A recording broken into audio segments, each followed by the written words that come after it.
Hello everybody and welcome to day 11 of the February live stream. It's going to be a art therapy Q&A today, and so if you want to ask any questions then you can.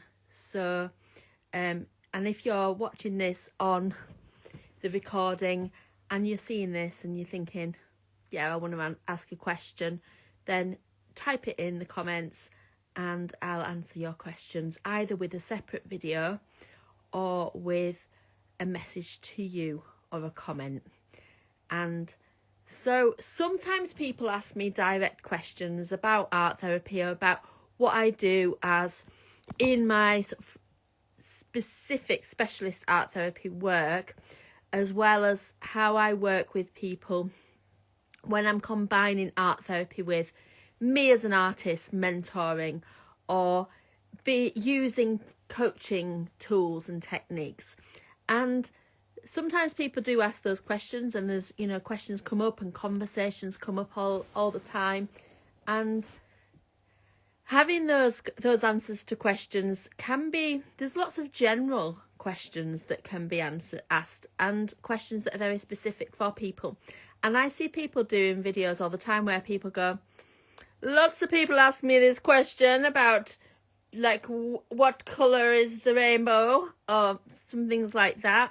Lots of people, thousands of people have asked me today what my favourite colour is. And you know full well that nobody actually asked you that question.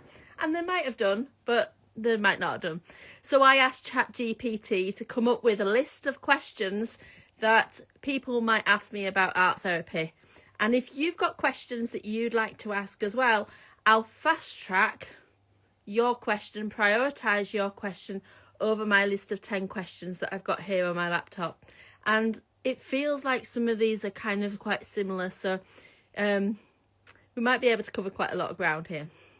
So what is art therapy and how is it different from regular art classes? So that is a good question, because people often think art therapy is very similar to an art lesson, and the key difference is that when you come to art therapy, you're doing art therapy, you're not learning how to make art, you're not focusing on the art skills, you're using the art materials and other creative methods to process things, to express something that's going on for you, to explore and nourish yourself and kind of really regulate your emotions, as well as expressing what's going on inside for you.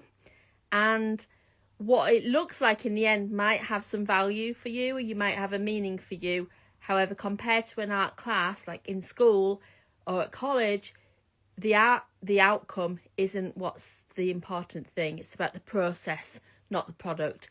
And I've matched that to life experiences as well. The journey, not the destination. Whilst we might enjoy the view from the top of the mountain, it's about how that journey is getting there, what that feels like if we're taking steps along the way, if we're reflecting on things along the way, if there's emotions that come up and then they float away, or if we're stuck with that process and feeling something hard and needing to keep going and work through that. So that's a really important thing, because I used to be an art teacher, and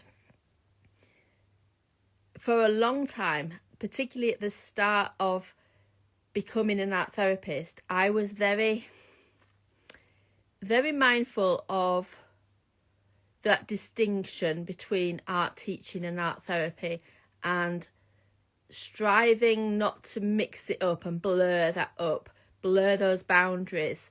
And some of that might have meant that I don't know, maybe there were some benefits for that, but some of that meant that now I'm feeling that I might not help somebody with their technique. So if they're wanting to draw a portrait, for instance, to express a feeling, then I might their proportions might not be as they want. They know that it doesn't quite look right, and that holds them back from expressing something. So when I first learnt to be an art therapist, I would be resisting teaching them the technique of that. And a lot of the time it's still not about the technique, it's about the process. But sometimes learning that technique can help with the expression. So if somebody's overcome that obstacle, if that one obstacle that they're facing is how do I draw a nose, and I help them to draw a nose, then they've bypassed that thing that's stopping them. So I don't want to be like an obstacle in their expression. So that's a really important thing. I still have people calling art therapy sessions a class, and it's not a class.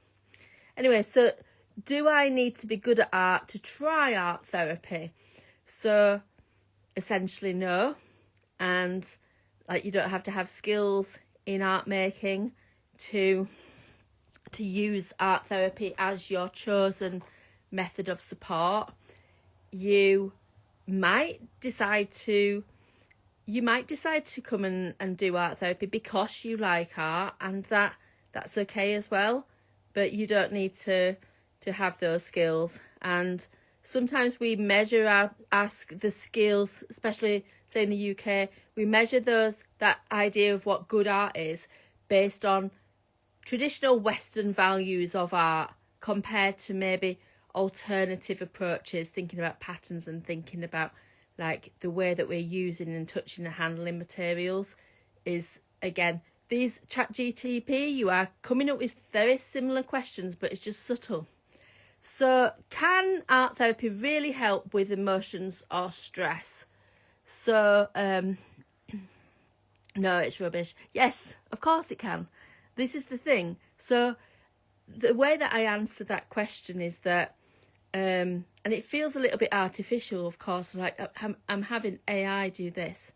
So yeah, we can help with stress, like release something, be able to get out onto the paper what might be trapped inside.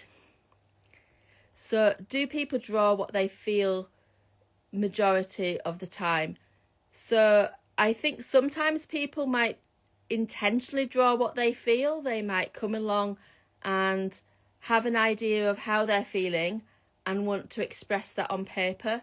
Sometimes that's maybe a symbol or an image that reflects that. So if somebody's like emoji faces can be used, like somebody might draw a picture of somebody that's feeling their emotion, or they might capture that feeling through an image that is maybe more abstract, that we'd call that more of an embodied image. So there's a bit of a mixture really as to whether somebody would intentionally come along and draw how they're feeling,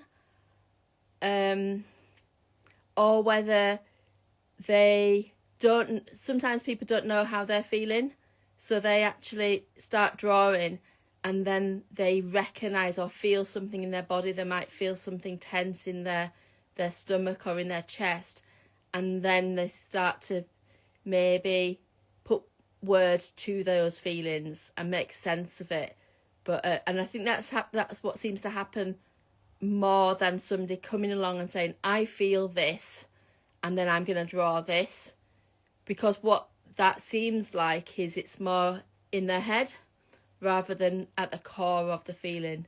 So hope that helps. But there's so many different layers to this really. Like we can start drawing symbols about how we're feeling, or illustrations of a particular experience, or take photographs as well. Photographs and finding pictures online. You can even use AI to capture how you're feeling. It might not necessarily quite match how you're feeling, but it might even help you to understand something as well. I mean, I've never done that in an art therapy session, and I'm a little bit resistant with AI anyway, but it's just because I've got my buddy here with a list of questions. But yeah, give it a go. You can try and see, well, how am I feeling like this? And it might be more that you recognize the feeling that you're experiencing now and then start to draw something.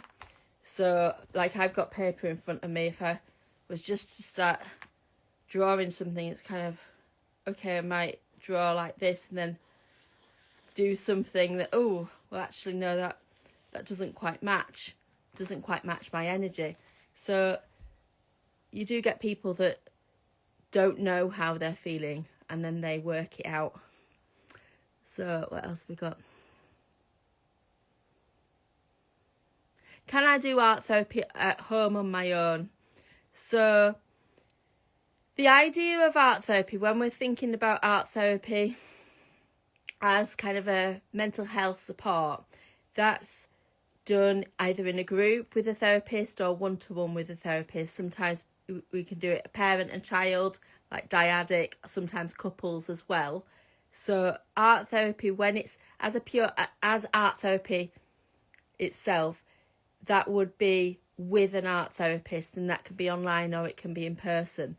The type of things that I think is being talked about here is doing creativity and making art in a therapeutic way to express those emotions, to capture those feelings, and of course that can be done at home.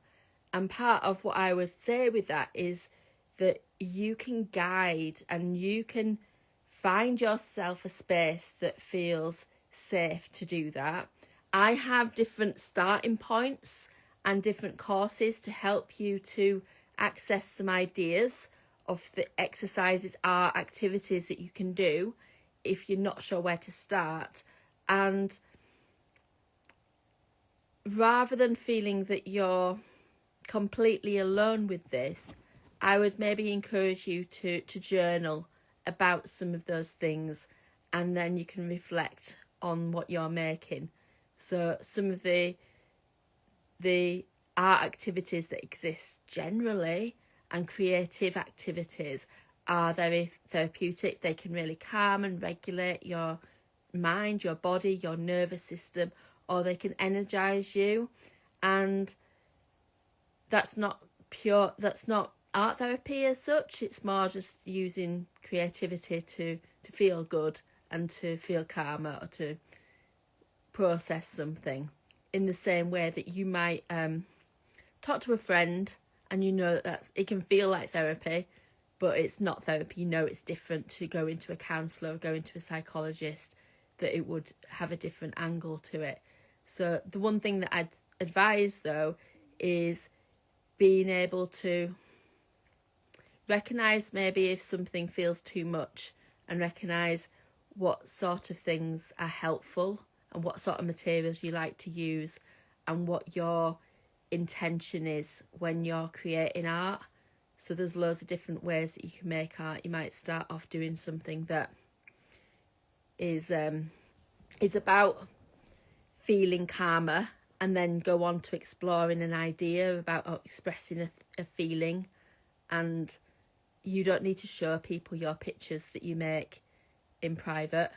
You might distinguish between doing something that feels calming and therapeutic or doing something that steps you into a position of being an artist. And I grapple with that a lot of, am I being an artist now? Am I doing this for like self-care? And we ought to let go of those labels, really. We create all these extra labels and we ought to let go of all that. So what else have we got? Is it just for people with mental health issues? So is art therapy just for people with mental health issues? So here's a question that is maybe getting me to talk about mental health generally. And something that I said on a recent podcast recording that I would speak about generally, but I remember it being my final message, is that mental health challenges can affect everybody. And let's normalise those challenges, that we can all feel all the spectrum of emotions. We can feel grief, we can feel loss, we can feel lack, we can feel shame, we can feel anger, anxiety, sadness, happiness, joy, gratitude, resentment, disgust. We can feel all of those things. And there are times that we might struggle to regulate our emotions and feel some of those feelings might just feel like too much. And there's times when we might squash our emotions down and avoid feeling those emotions. There's also times when these kind of things become unmanageable, when how you are feeling emotionally, how you are feeling in terms of your mental health might feel overwhelming and unmanageable. And that's when some additional support might come in. So somebody that's been reached out for some support from a mental health organisation might be the one that kind of thinks, well, I could have therapy because I'm reaching out at that point. I'm maybe in crisis, maybe struggling. But then actually there's really, really struggling and really like feeling perfect. As humans, we don't ever have a time where we're completely happy every single second of the day. There's ups and downs all the time. So actually, art therapy can really help you when you are navigating through a challenge, and that you might not be considering yourself to be struggling with your mental health. You might be thriving in a lot of areas. You might be feeling quite confident in your work or in your relationship, but then you might be thinking, well, there's something going on within me that is holding me back, or something that's stopping me from feeling my confident true self. So that's where there's like accessing therapy at any time is really useful, for just to be in the presence of someone that can hold space for you, that can pay attention to you, help you to be seen, help you to explore and express what's been going on for you. And not even just what's been going on for you, just explore like the depth of things that we're holding on to. We absorb all of these emotions and all of the things from the news, from like energy that of the people around you, from like your spiritual beliefs might kind of impact on this as well. Like so many different emotions that we end up sort of holding back, and some of that is appearing to be fine but actually secretly struggling. So there's that whole spectrum, and you can always access art therapy for that. And I think really it's a really good intervention for somebody who does seem to be fine, but then under the surface there's lots of things that are going on, lots of things that are challenging, maybe challenging like childhoods, or like different limiting beliefs and core beliefs that are holding you back. They're the kind of things that can be explored, because we're not just getting to the surface. We're not just getting you to out of a crisis, which some of the severe mental health organisations that I've worked in have been about. That is about getting past that initial crisis, but it's about helping you to thrive and helping you to just expand, feel your full sort of energetic self. And just thinking about, as I've said that, I was thinking as I was coming on this live, I didn't really have a plan, and I was sitting back thinking I might just call it I'm tired making art. I'm really tired making art. But then as I've started talking about it, it shows like how much of a passion it is of mine. I've started to feel more energized again, and I think it's just to communicate this message to you that we're all these sort of vulnerable, fallible beings, and we hold on to so much. And it's when we allow ourselves to express something that these feelings come up. And so in terms of, you don't have to have any kind of diagnosis or any kind of mental health illness. In fact, we could get into a conversation about, the pros and cons of diagnosis and what that all looks like. But I think that's maybe more for another day. And I think it's more for a two-person conversation, because I typically feel that people get diagnosed with a mental health illness based on their reaction to situations that, like to trauma, based on their reactions to trauma, and they are reasonable reactions considering the trauma that they've been through, considering the torment and the abuse that they've been through. However, actually, society creates this illusion that these people are hysterical, or these people are crazy, or these people are like too much, and that actually they can feel really overwhelmed. So the narrative of the diagnosis gets given when people are really overwhelmed and struggling and out of their zone of regulation, zone of tolerance, window of tolerance. And because they've been given that diagnosis, then they start to question who they are and start to have doubts about who they are. And through those doubts, they are living their life on a bit of a rocky, fragmented ground. And it was already quite rocky and fragmented because of the trauma and because of those layers of complexity. However, that label that's then being given then reinforces some of that.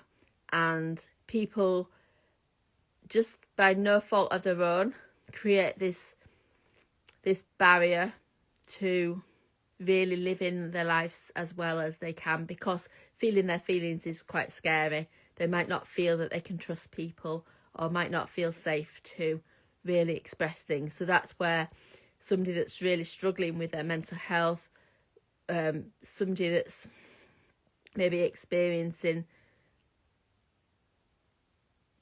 severe changes in their mood disorders like psychosis kind of expressions, things like that, eating disorders, like different things that might really feel like a big problem and feel like something that you would need to recover from and heal from.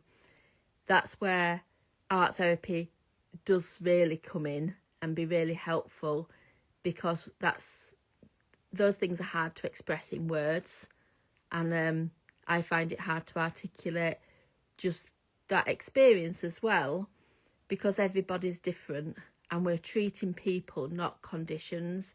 That's the difference between this question about mental health, because anybody can experience burnout, stress, all of those sorts of things at any point in their lives, and one minute they could appear to be fine and smiley and confident, and the next minute they could be like very tearful. And like allowing yourself to take time to pause when those big feelings come up, and you might do that through making art, is a really good way to then reframe it and go, actually, things aren't quite as catastrophic as I thought. I can move from this, and I'm not seeing the world through this lens as much. It's maybe the fog can clear a little bit. So, do we have any other questions from the audience chat GPT? Let's see. How long does it take to feel a benefit from art therapy? So this can really vary. I think that you can feel a benefit like straight away.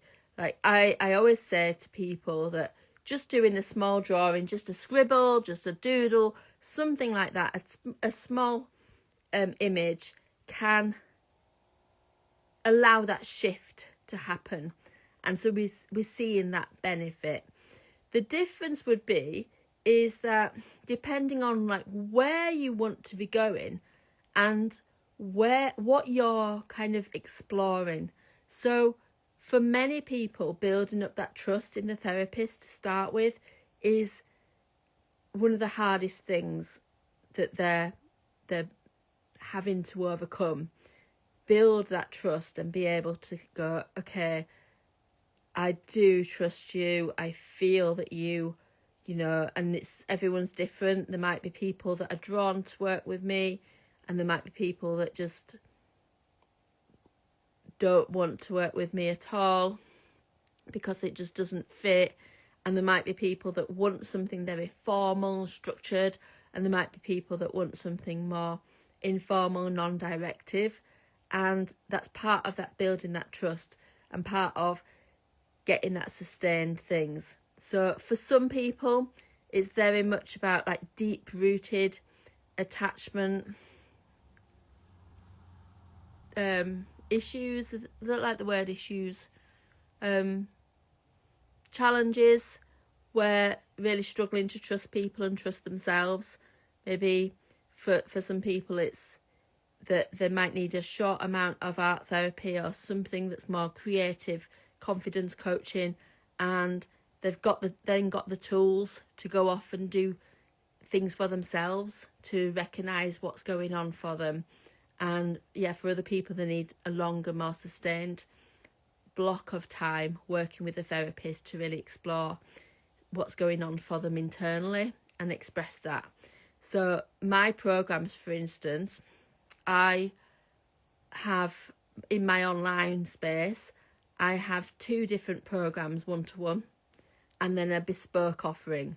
So the core programs, there's the Creative R&R, which offers over 4 weeks, or so to speak, 4 sessions around 30 minutes to 45 minutes of art therapy.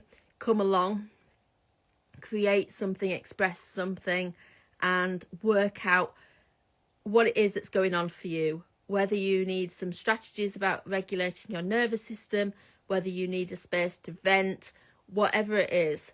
And just over that course of that month, and along with some digital content to get you into that process of making art and expressing something. Could be poetry or songwriting as well, not just visual arts. And then I've got my 4-month program, the Creative Confidence program, 1-to-1. And the idea of that is that we're going for a more sustained, slower, deeper transformation. So I'm holding space for you to express stuff, to express emotions, to experiment with different materials and test out what works for you. And that might lead you to some challenging feelings, some things that surface from maybe memories that you haven't really processed, or some experiences from your childhood that were traumatic that you may have suppressed, or you may be aware of but you might not have explored, or you might have talked about them but not explored through images and creativity. So that's an experience of that core art therapy sessions that happen over time to give you space to really get to know yourself and to work through some things and to really sit with those feelings, just feel the feelings. And in between the sessions, I offer like mini coaching sessions, which give a different angle. This gives you a little bit more of a, okay, so what are you going to do in between this week to help you to what sort of boundary might you set in place? What sort of things might you do to motivate you to do the action that you are wanting to do this week, to really fill your cup for self-care and self-improvement, not just about the sessions. So I'm available. We do a weekly check-in, and like have those spaces in between. So the idea of that is that it's not a fast, quick change. It's not, I go at a pace that works for you. We go as deep as you feel that you'd want to, and as feel that you are safe and comfortable doing that, whilst also stretching the boundaries a little bit, stretching you a little bit. So these are the kind of things that we work with. And yeah, it's a space for you to be present with yourself and to explore what's going on for you. So if you're interested in any of those programs and you're wanting to find out more, then do get in touch. And yes, if you have any more questions, or you watch this and you think, yeah, I have got questions and I don't want to ask them in public, but I want to message Leslie about them, then get in touch or answer in public, and I will answer. I'll make a little video to answer any questions that you post on here, because I think it's useful for other people to get these answers anyway. Right, anyway, right, nighty night everyone. Bye bye.